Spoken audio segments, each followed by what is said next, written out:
All right, ladies and gentlemen. So today we're going to get into a topic that is a very pertinent, relevant topic to today's world, and that is the nation of Afghanistan, a country that we have literally had U.S. combat troops deployed to since October of 2001. And I always, start off by just stating that, if you think about it, the war in Afghanistan has literally been America's longest military conflict. I mean, we are talking a solid 19 years of Americans fighting and dying and spending millions and billions of dollars on the reconstruction of that country. It is a war that has dragged on and on and on to the point where you guys have literally not lived in a world where we have not been fighting in Afghanistan, which is kind of crazy to think about. The other thing that, I think is just kind of bizarre about the war in Afghanistan is I find that the longer that it goes on, it seems like the less that Americans remember why we're there in the first place, or maybe have questions about what we're trying to achieve. So in this screencast lesson today, what I want to do is I want to start off by talking just a little bit about Afghanistan in general. And specifically, I want to highlight some of the issues that have always created instability in that nation. Because, at the end of the day, our nation has troops there because we are trying to, in essence, rebuild the country, set up a functional government with the idea that once it's stable, we can then withdraw and leave.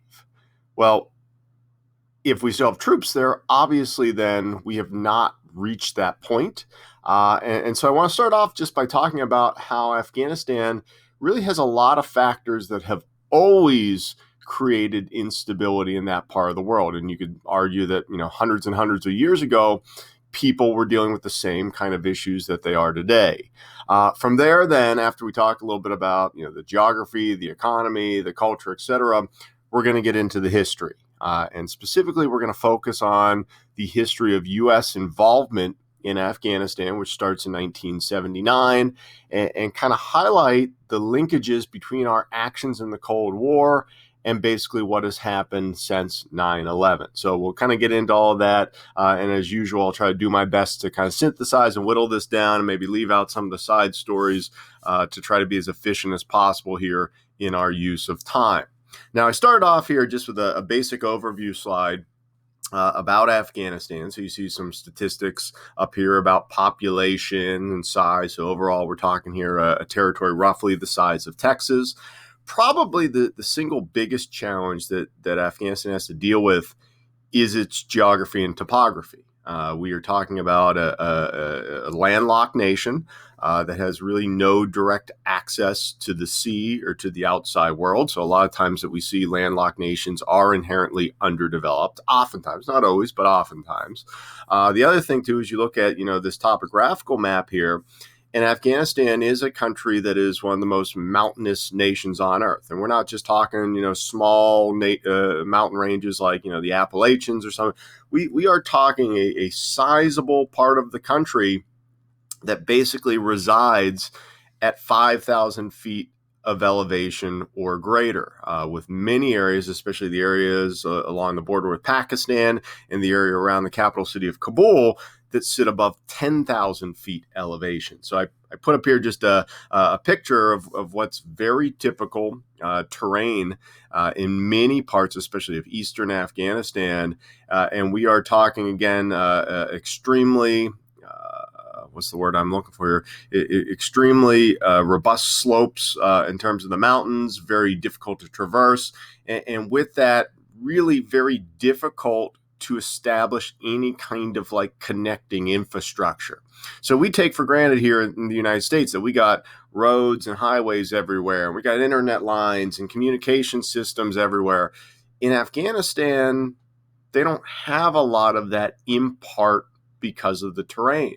So for a huge portion of the population, we're talking people that live oftentimes very isolated in remote mountain valleys, that the government really has no ability to impact whatsoever. No ability to enforce laws, no ability to collect taxes, no ability to provide security.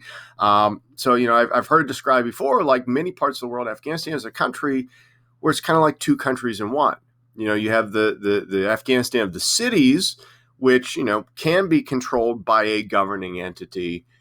And then you have the Afghanistan of the rural countryside that pretty much operates the same way that is operated for thousands of years. So definitely a big barrier to progress for sure. I put up here just an example too of what like a very typical Afghan village would look like, especially in some of these more eastern mountainous environments. And what they'll oftentimes do in order to try to maximize the amount of usable farmland is that anywhere at all that you can, have agriculture, they're going to plow, they're going to plant, and then they will actually build then the homes of the village into the side of the mountain, and they'll terrace them in a way where oftentimes you walk out the front door of a home, and in essence, your front porch is, the roof of the house farther on down the slope. Again, from an operational standpoint, one of the challenges that we have had, when I say we, I mean American soldiers in Afghanistan, is that, there'll be these areas where the Taliban or where other militant groups are operating. And it's a matter of we can't get there. We can't actively patrol there. If we get a tip that, hey, there's a guy in one of these villages that we're looking for, oftentimes they see us coming from a mile away. So again, just a big hurdle or impediment for sure. Now, for the sake of time, I'm not going to click on this link, but just one more thing to kind of underscore just like this lack of development and part of the topography. I came across an article a few years ago that I thought was really interesting. It was in U.S. News and World Report, and it was entitled "Afghanistan Joins Railroad Era 100 Years Too Late." And basically what this article, commemorated or was reporting on was the fact that literally in, again, like 2013 or 2014, Afghanistan had just laid its first 100 miles of railroad line. So you think about it and it's like, okay, somewhere like Great Britain or somewhere like, the United States of America, we laid our first 100 miles of railroad line like in the 1830s. So this isn't a country that's 100 years behind in terms of infrastructure and technology development. We're talking like, 170, 180 years behind in the grand scheme of things. And then, of course, as a follow-up to this, what ended up happening, so they commemorate this. It was this big, ribbon cutting thing. Hey, we're taking this first major step. And then what ends up happening is that the Taliban goes and they blow up the railroad line. Because again, if you're a group like the Taliban that operates primarily in rural mountainous areas, you want to do whatever you can to prevent the government from having a reach into those parts of the country. So again, it's this like weird cat and mouse game where, a lot of money spent, you'll have infrastructure developed, and then oftentimes that infrastructure is the first stuff that is then targeted by these militant groups that want to kind of keep status quo. Some other things that you see there also just on this like opening kind of title slide, I highlighted the literacy rate. 31% of the population can, read and write on a functional level. You throw in with that, GDP per capita, that indicator of wealth in a society, roughly $800 per person per year. So we are talking an insanely poor country, an insanely undereducated country. And, another thing that you can see a direct correlation of is oftentimes where we see extremist fundamentalist groups flourish around the world. Heck, whether it be communism, whether it be, radical Islamic fundamentalism, you name it, oftentimes these extremist ideologies flourish in places that people are very poor, very desperate, and people that really don't have any kind of like marketable skills or education whatsoever. I oftentimes say, it's not your multimillionaire that ends up being the suicide bomber. It's oftentimes, the guy that has nothing to lose whatsoever, who has a really crummy life, who thinks like, okay, well, if I do this, like, I'll be rewarded with something better in the next life. So of course we see that draw in this country, where oftentimes militant groups are the best paying employer in town. I put some additional things up here as well in terms of ethnic breakdown, religious breakdown. So, of course, you got mostly a Sunni Muslim country, but you also have Shiite Muslims. And so those two sects of Islam, frankly, have had some major conflict issues for over 1,000 years. Those of you that have maybe read the book The Kite Runner before, which I know is a very commonly read book in our school, highlights the role of that religious / ethnic conflict, where you had some fighting between members of the Pashtun community, which is the dominant ethnic group, as well as members of the Hazara community, which is a large ethnic minority that is mostly Shiite in terms of their religious affiliation. And then finally, last thing just to kind of note here at the bottom of this slide, something that's hugely important is it states here this fact that 2005, Afghanistan was responsible for supplying somewhere in the neighborhood of 89% of the world's opiates. Okay. Again, that is nothing new. We highlighted in previous lessons, the opium wars and the Kant system and the opium trade. Well, where was the British East India Company getting most of its opium? Well, they were getting it from the same kind of broad geographic region. They were getting it from northern India. They were getting it from, northern Pakistan. They were getting it from parts of Afghanistan. So this is where poppy plants have always flourished and always been produced. And so, you look at something like this modern chart. Now, again, this isn't totally up to date, but at least kind of paints the picture that I'm going for here. And you notice that, Afghanistan, overwhelmingly the world's largest producer of raw opiates. It's just, climatically, it's just the perfect conditions to grow that crop. And so, historically, what groups have done is that they have harnessed the potential profit making of this product. They have sold it abroad. They have used this to raise money to then further their own ends. So you look at this. So, for example, the Taliban takes control of most of Afghanistan in 1996. And typically what the Taliban would do when they would go into an area is they would go to some of these poor farmers in these remote mountain valleys, and they'd say, hey, I see that you're growing wheat, or I see that you're growing some other crop. Here's some poppy seeds. If you plant these and harvest these, next year at harvest time, I'll come back and I'll pay you 5 times as much for those poppies. And so, okay, the farmer does that, and they turn around, they grow it, and the Taliban guys come back at harvest time, and they buy up the entire crop, and then they refine it, they smuggle it out of the country, they sell it as heroin, they use those profits then to buy additional weapons, to hire more fighters. Again, they become the best paying employer in town. So you see that the longer they're in control, they're ramping up production, and then you notice 2001, all of a sudden, production drops off a cliff. And it drops off a cliff because, again, we go in October 2001, and we knew this is how the Taliban financed their actions. We knew that this was their economic base. And so for a while, it was, standing orders that, American troops, anywhere that we went, if we saw poppies, we were supposed to rip them out and burn them. Deprive the Taliban of any kind of economic resources whatsoever. But of course, you look at this from the perspective of that poor Afghan farmer, that guy that has, no skin in this game whatsoever, not part of this greater struggle at all. And it's to him, he sees the Taliban as these great guys, these people that have improved his standard of living exponentially, has increased his income. And then you have these, foreign invaders that have came in and have destroyed all of his crops and have trespassed on his tribal lands. So again, it kind of makes a little bit more sense, why things have kind of played out how they have with that kind of understanding of poppies and poppy cultivation.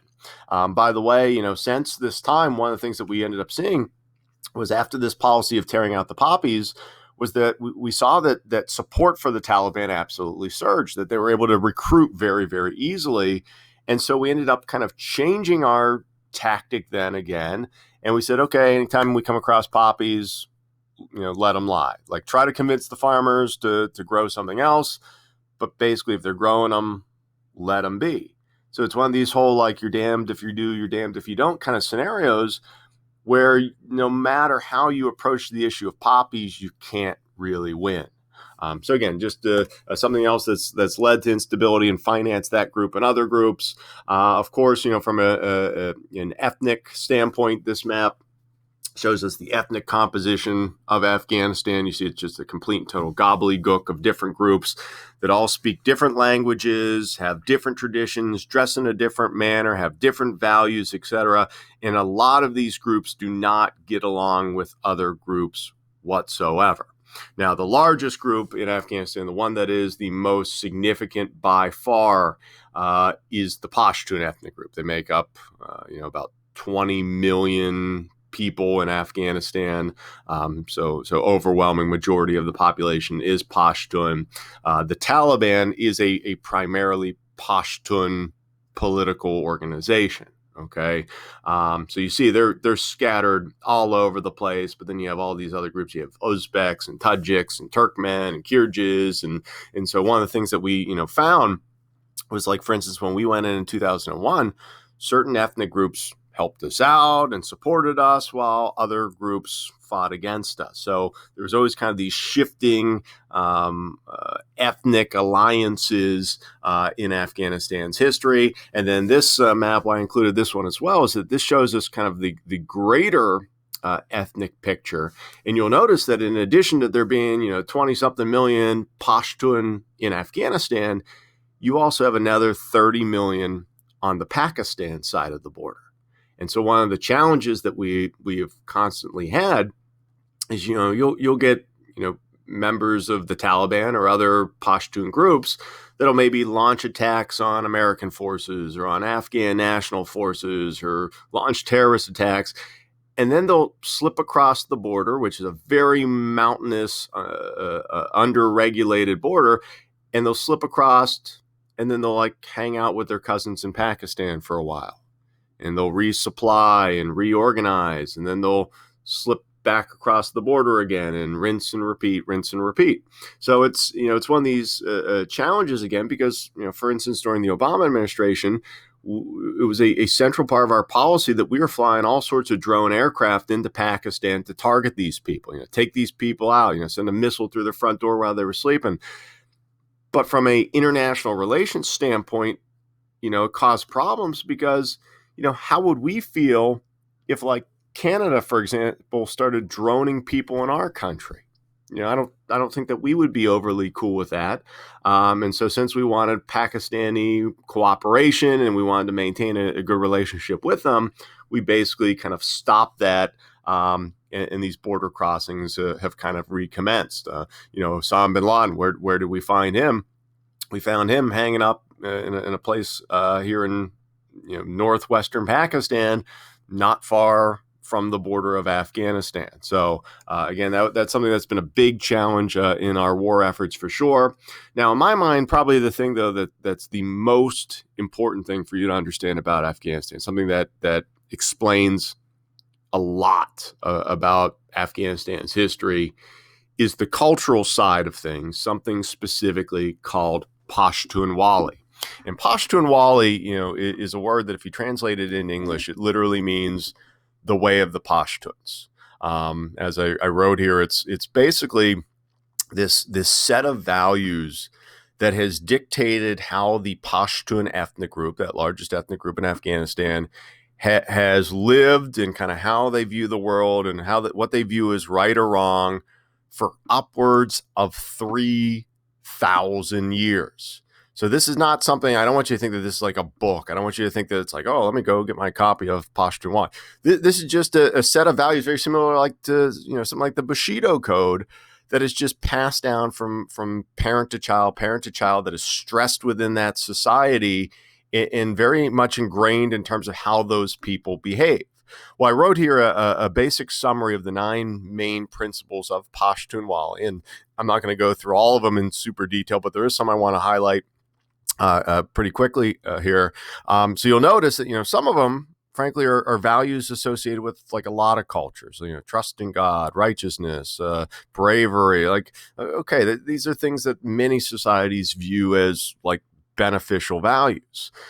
But some of these other ones, are things that definitely kind of connect to the story of Afghanistan. So, for example, you look at like the first one here, hospitality regardless of race, religion, etc. Right? Now, this is something that we see a lot with especially Middle Eastern cultures, Central Asian cultures, is that they view that they are like duty bound to roll out the red carpet.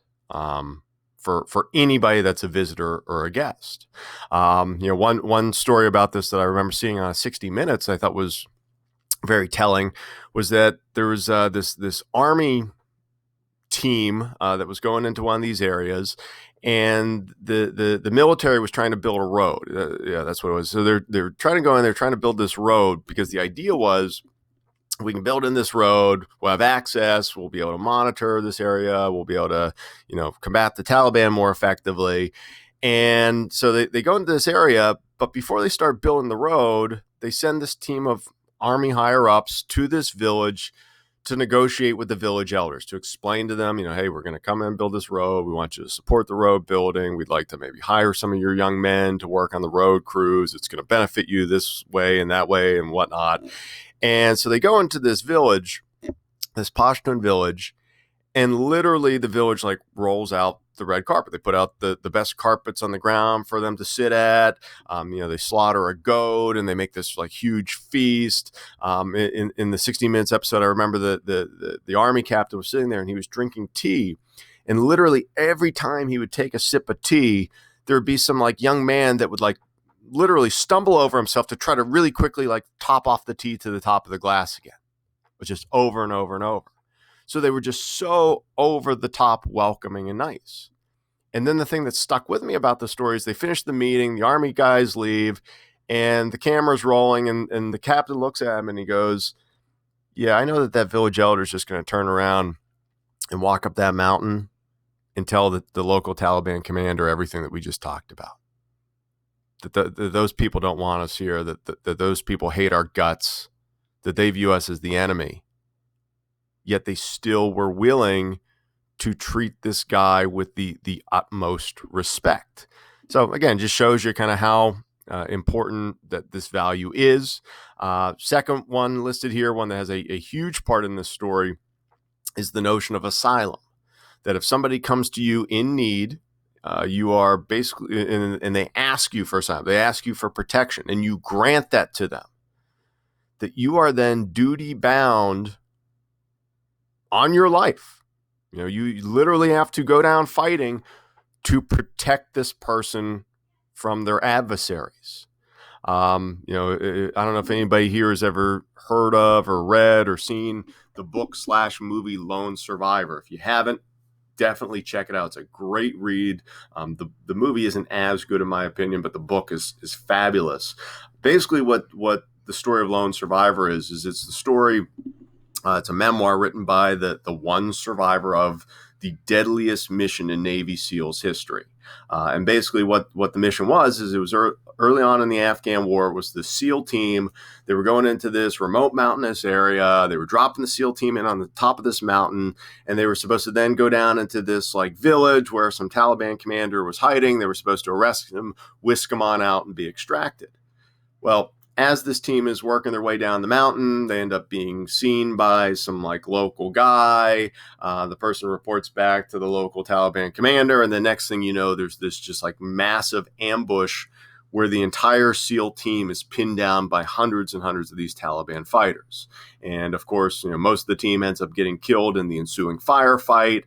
They end up calling in backup, and I think it was like 2 additional helicopters end up coming in, and they get knocked out of the sky by RPGs, and all of their crews end up dying. And then the one survivor, the author of the book, a man by the name of Marcus Luttrell, the way that he describes it is he says he basically, like, in order to escape, throws himself off the side of this mountain and descends, like 5,000 feet in a matter of 45 seconds. I haven't read the book in a while, but if I remember, he kind of describes where he like picks himself up, and, he has like a shattered wrist and a shattered ankle, and he has broken orbital bones in his face, and his nose is broken, and he has like multiple bullet wounds. And despite all this, like he kind of picks himself up, and in true Navy SEAL fashion, he like, hikes like 15, 20 miles before collapsing of exhaustion and fatigue. Well, later on, as he's laying there passed out, this like local goat herder comes up and finds him and brings him back to his home village. And the village elder comes down and sees him and says, this is a man that needs our help.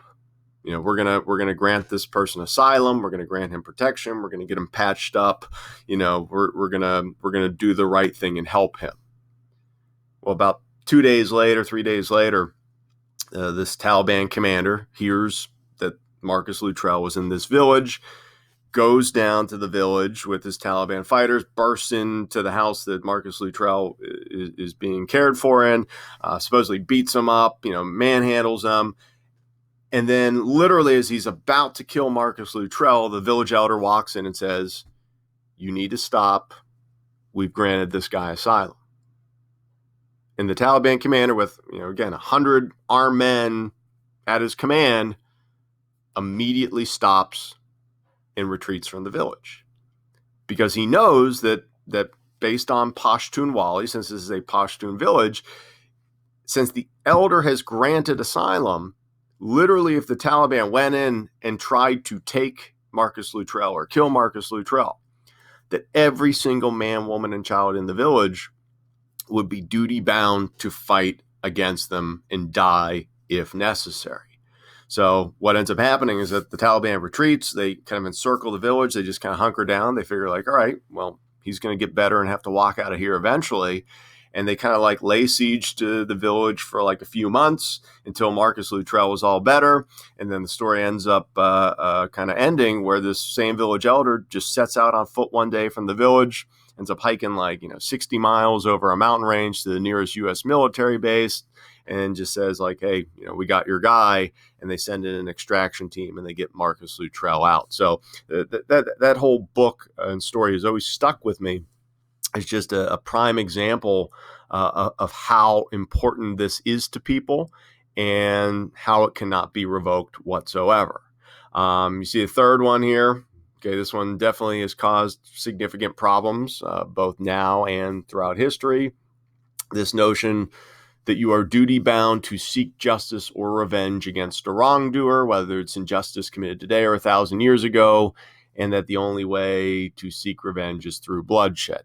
Now, I do not want you to think that this means that, hey, people are getting in fights and killing each other all the time. Typically, the way that this goes down is that, like, if somebody in Pashtun society feels like a wrong has been committed, usually there is some attempt at mediation first. And that's where, again, things like, clan loyalties and tribal elders, that's where they play in a lot. So maybe, somebody from this person's family goes to the tribal elder, and the tribal elder tries to negotiate some kind of settlement. Maybe, so like maybe, I don't know, maybe a guy forgot to tie up his hunting dogs and they got out and they killed my goat.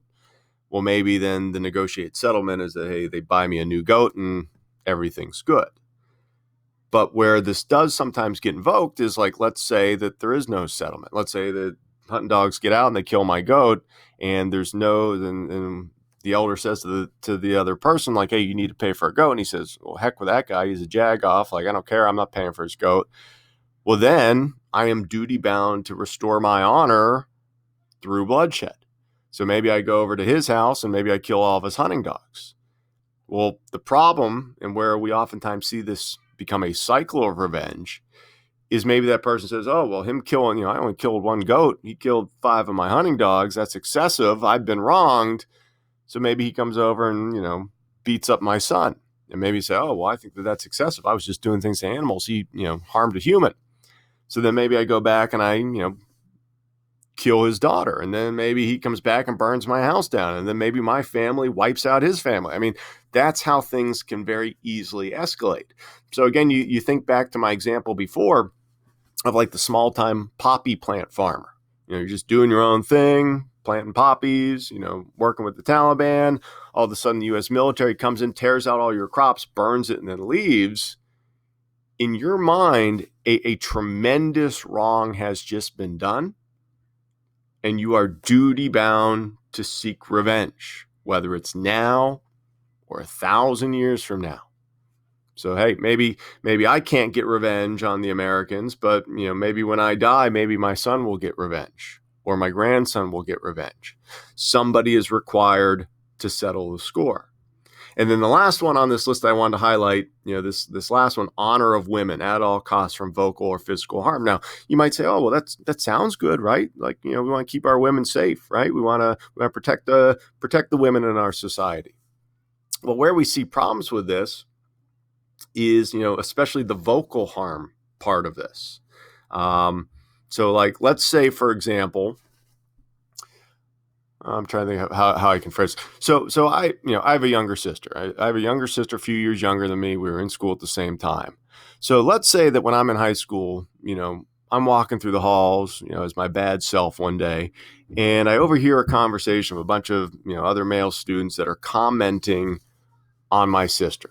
Maybe they're saying that, oh, my sister, is doing this, that, and the other thing with some other guy, or maybe they use a few condescending adjectives about her and her behavior. Okay, well, that would be considered vocal harm. And so typically what would happen in that situation is I would usually start up by doing some level of like sleuth work. I'd figure out, is what these guys are saying true? Is my sister doing this, that, and the other thing with these other people? If it turns out that what they are saying is false, well, that's where we get up here again to principle number 3. That's where there's going to be revenge. There's most likely going to be bloodshed. I have to uphold her honor and by extension my family's honor. But let's say that it turns out that this is true, that my sister is doing all of these things. Well, maybe then I harm my sister. Maybe I kill her. Maybe I physically abuse her. Maybe I maim her. Oftentimes you'll see in the media, they'll refer to this as honor killings.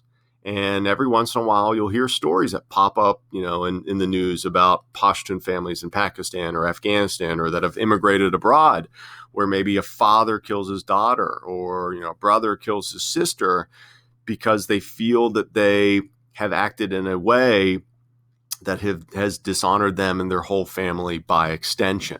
It's for this reason too that in Pashtun culture, traditionally, women have always worn this garb right here, something called the burqa, which is the most extensive covering worn anywhere in the Islamic world. And I always point this out because the burqa predates Islam. Okay, women were wearing the burqa in Afghanistan during the time of Alexander the Great, when he rolled through here in the 300s. Nowhere in the Muslim Quran does it say that women have to wear something like this. It says that women should dress in a modest and humble manner. It does not say that, hey, you should wear, a head covering with, a mesh screen over your face. But why women wear this traditionally is, can you really commit vocal harm against somebody that you can't see? And the answer is no. So it's viewed as a way of protecting the woman and also kind of protecting greater conflict from breaking out. So, again, women, by at least Western standards in Pashtun culture, you could say live very, very restricted lives, in part because of Pashtun Wali. Now, a question that sometimes then comes up is that, students will say, well, Mr. Eisner, like if Afghanistan has all these like inherent problems, like it sounds like they got a lot of issues, like why do they even exist as a state? And the answer to that is the same kind of answer that we've seen in many kind of flashpoint hotspot problematic places on Earth. And that is that Afghanistan is one of these countries whose modern boundaries were really not created by them, but rather they were fashioned in part because of political wrangling by foreign powers. In this case, political wrangling between the British and the British Empire down here in India and Pakistan, and the Russian Empire to the north that had expanded down into all these stand countries during the 17 and 1800s. Well, like Thailand over in Southeast Asia, Afghanistan basically became a buffer state between those two empires. It was this mountainous no man's land that we're going to allow to remain this kind of independent country, so that our border doesn't come against your border, and so that there's hopefully no future conflict. And we can actually kind of see this if you look at where my mouse is pointing. There's like this, literally this like super narrow little like chicken wing part of Afghanistan that sticks out here. And it's like, well, why not just like round off this territory? Why have this? Well, again, it was meant to keep this part of British territory separate from this part of Russian territory. So you got the little political commentary over here. You got the British lion, the Russian bear, and you got this kind of stereotypical Afghan in between saying, "Save me from my friends." So again, country that you could say basically constructed for the benefit of foreign powers. Now, at first, in terms of like modern Afghanistan, basically what you have is you have a series of kings, one after the other after the other. Oftentimes you had, certain kings that would be deposed by tribal alliances or whatnot. So you didn't really have much stability in Afghanistan until 1933. From 1933 to 1973 is really what I think most people would consider kind of the golden age of Afghanistan's history. So the time period where things were the safest, where economically they were the best, where the country seemed to really be moving in the right direction.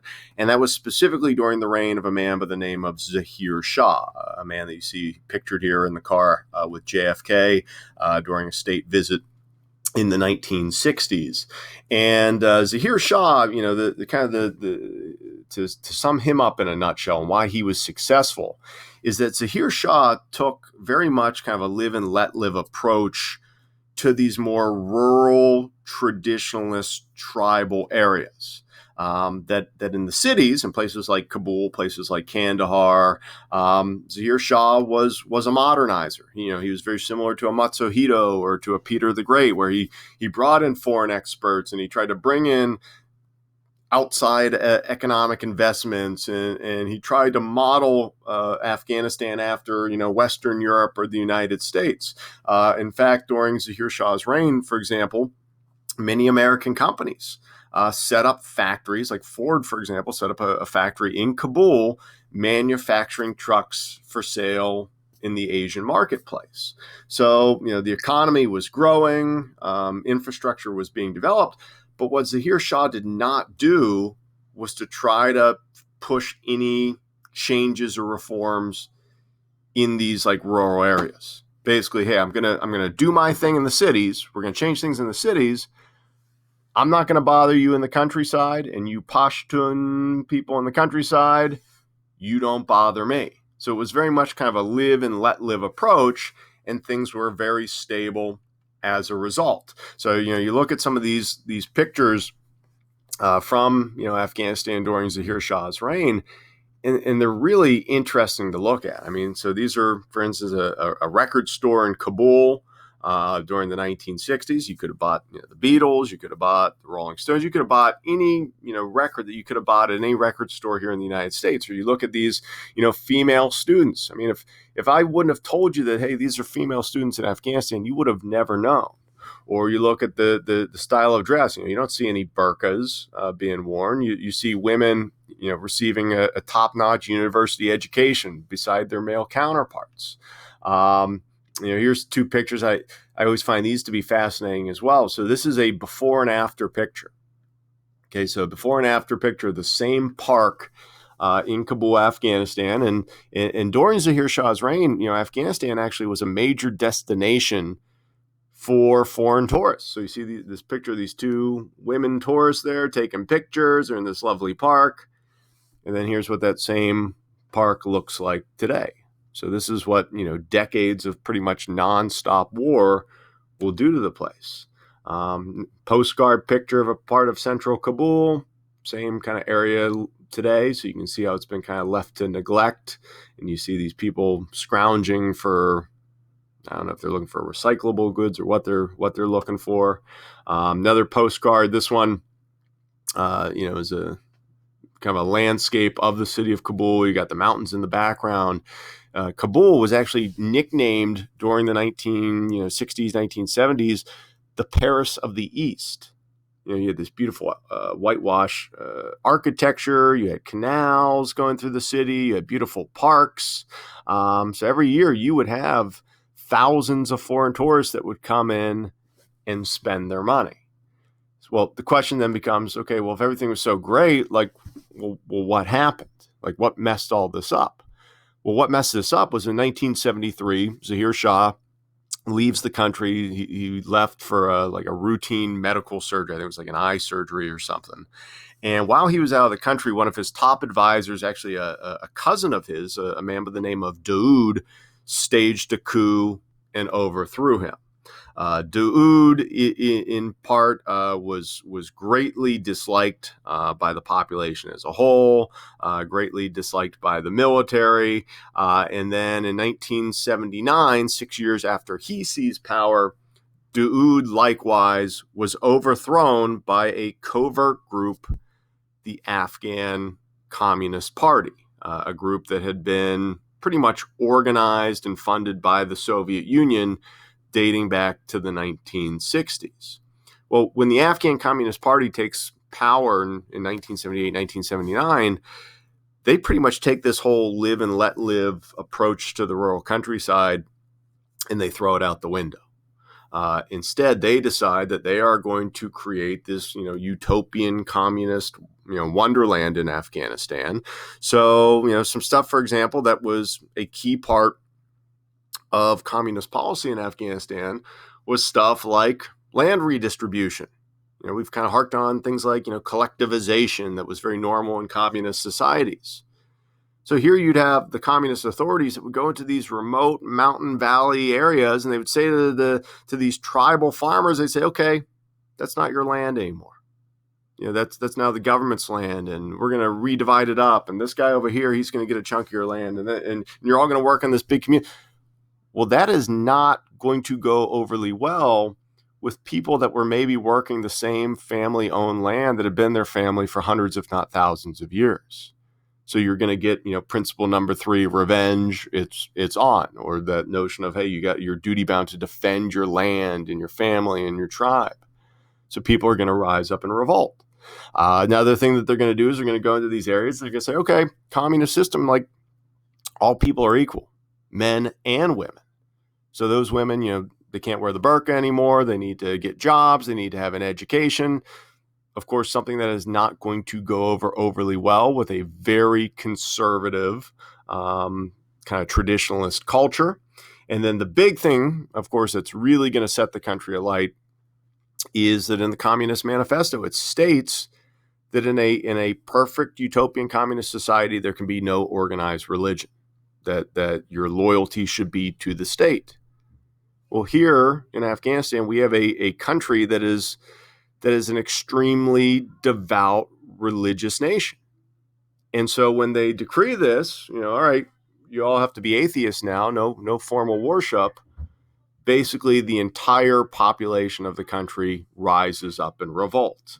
And specifically, these rebels, which keep in mind, this is not like a big unified front. This is a bunch of small rebel groups popping up all over the place, were people that started to call themselves the Mujahideen, a word that literally translates to mean holy warrior. So this was viewed as a religious struggle. Well, the Mujahideen, start attacking this Afghan communist government. Within a few months, it looks like that they're going to be successful in overthrowing that government and taking Kabul. And then abruptly in 1979, basically in a move that shocked the entire world, the Soviet Union then invaded Afghanistan basically to prop up that communist government that was on the ropes. So you get this Soviet invasion. They stabilize the situation. They're fighting against the Mujahideen. And where our nation then gets involved in Afghanistan for the first time is that in the context then of the Cold War, hey, the Mujahideen are killing communists. They're killing Soviets. These guys are good guys. These guys, they're an enemy of an enemy, so they must be a friend. And so we start to indirectly channel money and weapons and supplies to these Mujahideen rebels. So I've seen numbers all over the place, but probably the most commonly cited number I've seen is in the context of this Soviet-Afghan war, that probably somewhere in the neighborhood of $600 million was indirectly funneled to these Mujahideen groups. And by the way, if you're wondering why am I saying indirectly, basically what we would do is that we would hand the supplies over to the Pakistani intelligence service, because the Pakistanis at the time were kind of an ally of ours, kinda. And then the Pakistani intelligence service would then sync up with these Mujahideen groups and smuggle the supplies into Afghanistan. So it's not like we were handpicking who was getting the money. Why I make that distinction is, of course, one of these Mujahideen groups, a group that definitely got supplies and support indirectly, is a group that later on becomes the Taliban. So a lot of the same people that we've been fighting in the past 20 years are people that we viewed as these great freedom fighters back during the 1980s. It's also in the context, oh, by the way, a few pictures here. So the big game changer that we started to supply them with a ton of is what you see here in this picture and what you see right here. Something called a Stinger surface-to-air missile system. So this was basically a portable missile system that you could use to knock Soviet attack helicopters out of the sky. Because early on in the war, what the Soviets would do is they would just take these helicopters into these remote mountain valley regions, and they would just level villages. If they thought that there was Mujahideen fighters there, they'd go and they just level villages, kill tons of civilians, and move on. And that tactic was very effective. Well, this weapon completely neutralizes that tactic and really puts the Soviet Union on the defensive. It kind of turns this into a protracted stalemate where thousands of Soviet soldiers are dying. It makes the war extremely unpopular back in the Soviet Union. One comparison I've heard uttered many times is that the Soviet-Afghan War was to the Soviet Union what the Vietnam War was for the United States. So something that drained them of resources at a time that they did not have much in the way of resources to go around. It was unpopular at home. Lots of people were getting drafted and sent to the war and fighting and dying for a cause that they really didn't care about. And so this U.S. supply of these weapons was a huge part of making that war into what it was. It's also in the context of this Soviet-Afghan war that we see enter, stage right, the figure of Osama bin Laden, this founding figure of Al-Qaeda. And so if you've ever wondered, like, well, how the heck does he get into all this? Well, basically, Osama bin Laden was a super rich guy from Saudi Arabia. His dad was like one of the richest people in Saudi Arabia. His dad was actually a personal friend of the Saudi royal family. I put here a note of how much Osama is believed to have been worth at the time of 9/11. So you see roughly $300 million. But he was also somebody that was a religious radical. So most of his family members, were businessmen. Were very pro-West businessmen. But Osama was, the younger brother that went off the deep end. And when the Soviet-Afghan war starts, he says, hey, well, I want to take part in this jihad. I want to take part in this religious war, and I have the economic means to do so. So what Osama ends up doing is he sets up this organization, him and a few other people, called Al-Qaeda, which literally means the base. And what it was the base of is it was the base of logistics and supplies to get foreign fighters, primarily from the Middle East, transport them into Pakistan, and then to smuggle them over the border to fight against the Soviet Union in Afghanistan. So that's how this whole organization gets started. And so Al-Qaeda fighters were supporting and fighting side by side with Mujahideen fighters during the Soviet-Afghan war. So we'll kind of come back to that here in a few minutes. Now, again, eventually this war, because of Soviet losses, because the Soviet Union itself was pretty much collapsing by the late 1980s, in 1989, the Soviet Union abruptly withdraws. And when it withdraws, what almost immediately then happens is that all these mujahideen groups then turn on each other. And you get this like massive, like multi-sided civil war that breaks out to see who's going to take control of Afghanistan. Well, the group that ends up kind of emerging victorious in that multi-sided civil war was the Mujahideen group that frankly was the most radical in its beliefs, the most fundamentalist oriented, and that, of course, was the group, the Taliban. The Taliban being a term that literally means students or seekers of knowledge. And part of the reason, again, why they were successful, I mean, A, they were religious zealots that were not going to surrender or withdraw whatsoever.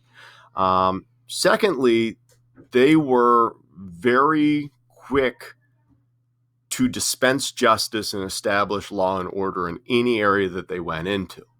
So, for example, I put these two images here because, like, let's say they go into an area of like complete and total lawlessness. I mean, you had areas that literally had no governance for decades. And the Taliban would go into those areas and they'd say, all right, we want a list of the names of any person that's stolen from anybody over the past 20 years. Or we want a list of names of anybody that's exploited other villagers over the past 20 years. And they'd be provided with those names, and then they would immediately punish those people, oftentimes without any kind of trial whatsoever. So this is a picture on the right of, I think it's an accused rapist being hung publicly. On the left, this is a really famous picture in Kandahar, which is a city in southern Afghanistan, where they literally rounded up any woman accused of adultery during, the previous 10, 15 years. And they made all the people go into, the main soccer stadium in the city, and they lined all these people up, at the top of the box, and they went down the line and boom, boom, boom, dispense justice. So again, why I bring this up is that, they would go into these areas, they would do this, and immediately it would bring some level of law and order to a population, a region that had not known law and order for a very long time. And if you're some just, average everyday person who's just trying to live your life, law and order might sound good to you. You might not like these guys necessarily, but at least you can farm. At least you can do your own thing. At least you don't have to worry about, somebody coming in and stealing from you. So oftentimes they were supported by the local population. Now, in this kind of period of the mid to late 1990s, we also see them kind of do a lot of really kind of out there things as well that are reflective of their very strict interpretation of Islam. For example, in Afghanistan, there's these amazing kind of cultural relics where you'd had these two Buddhas that had been carved into the side of a mountain face. And after the Taliban take control of that territory, they immediately take those Buddhas, rig them with explosives and destroy them to international outcry because, these are un-Islamic. They glorify some religion other than Islam, and so therefore it has to go. Another thing that they did was any woman in Afghanistan was required to wear the burqa, was not permitted to receive an education, was not permitted out of the home whatsoever. And oftentimes women that did not immediately comply with that were then physically targeted themselves. So this particular woman, kind of disturbing to look at, but she appeared on the front cover of Time magazine a number of years ago because she refused to stop going to school, and thus she was targeted. She was abducted. She had her nose cut off to pretty much terrorize and send a message to the rest of the population. What we then saw after the Taliban gained control is, that other story of Osama bin Laden. So Osama had helped out during the 1980s. He had then gone back home to Saudi Arabia, but he ended up being kicked out of Saudi Arabia and had his citizenship revoked in 1993, in part because of some of these terrorist activities that he starts to carry out. Well, Osama, by 1996, 1997, is homeless. He has nowhere to go. He's already fled from multiple other countries. At one point, he was in Sudan and had left Sudan, with our country kind of closing in on him. And he gets on the phone and calls up the Taliban. And he basically says to the Taliban leadership, hey guys, do you remember me? I'm the guy that helped you out. I funneled in all this money and supplies and all these fighters. I helped you out back in the 1980s. Hey, by the way, I need somewhere to go. Will you grant me asylum? And the Taliban agrees. Well, then Osama, from the safe haven of Afghanistan, carries out and plans multiple other attacks, the most notable being 9/11. And after 9/11, our president at the time, George W. Bush, gets on TV. I remember this vividly. He gives this speech to the nation and by extension the world, where he basically says, all right, we know who carried this out. Government of Afghanistan, we don't have any beef with you personally. Hand over the people responsible for doing this. If you harbor terrorists, if you protect these people, we're going to view you as an enemy. We have no qualms. You just hand them over and bygones will be bygones. And the Taliban refused. And they said, sorry, we can't. We can't give you Osama bin Laden. We granted him asylum, Pashto and Wali. So right there, again, to me, shows just the vast importance of understanding the cultural side of Afghanistan, because here you have a poor, underdeveloped country, this militant group that has no ability whatsoever to truly defeat and fight the United States, that is going nose to nose with the world's main superpower over what? One guy who is not even from there, but one guy that they had granted asylum to. So we invade then in October 2001. We basically take over the entire country in like a month. Much of the Al-Qaeda and Taliban leadership escaped then into that mountainous boundary area next to Pakistan. We kind of see this surge then in like terrorist attacks on American forces. And of course, our key thing always being, where's Osama bin Laden? Where's Osama bin Laden? Where's Osama bin Laden? Well, again, since then, we have gotten rid of Osama bin Laden. Many of you are probably familiar with that whole story of the SEAL team going in and getting him in Pakistan. But again, the problem is that we are still fighting against these Taliban and kind of Al-Qaeda remnant forces there. Where we are currently at now, and I'll kind of close on this then, is that I'd say it's probably about a month prior to all the schools in the state going on lockdown, it was just announced that the Taliban, the United States military, the Afghan government that we were trying to kind of create had negotiated a truce. And the idea was that we would start to kind of draw down our forces in exchange for the Taliban not attacking anybody, so that we could have additional meetings to hopefully come up with some kind of end binding peace deal.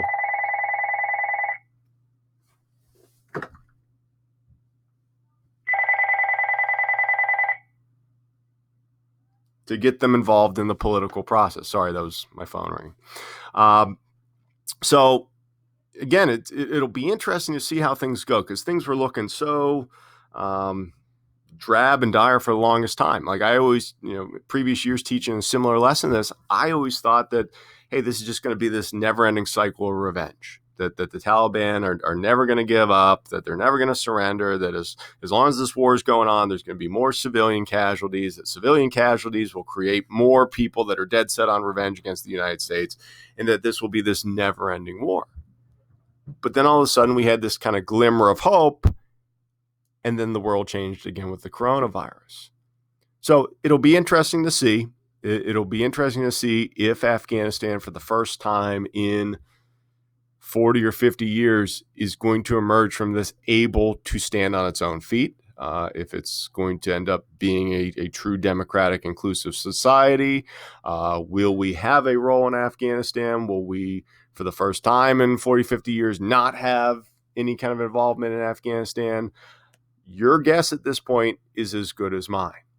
So we're going to stop there. Again, kind of moving on this week and into next week, we're going to look at some of these other Cold War struggles, also places that are big flashpoints here in 2020.